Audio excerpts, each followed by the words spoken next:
Anti party ఎవరు పోయినా సరే వాళ్ళు ఎంత పెద్దవాళ్ళైనా సరే they will be scented out 100% disciplinary action చిన్న చిన్న ఉండదు. ఈ అవతల పడేస్తాం వాళ్ళ కర్మ వాళ్ళు పోతుంది.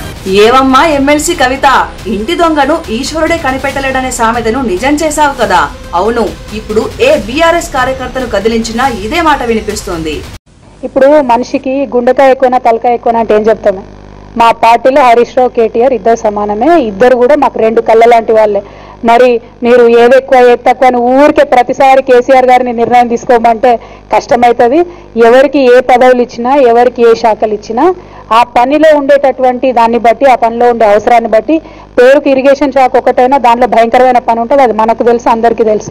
పైగా మిషన్ కాకతీయ పనితోని ఊపిరి సలపలేనటువంటి పరిస్థితుల్లో హరీష్ రావు గారు ఉన్నారు. ఇవాళ 5 సంవత్సరాలు ఇరిగేషన్ మంత్రిగా చేసినటువంటి హరీష్ రావు గారిది మేజర్ పాత్ర లేదా దీంట్లో?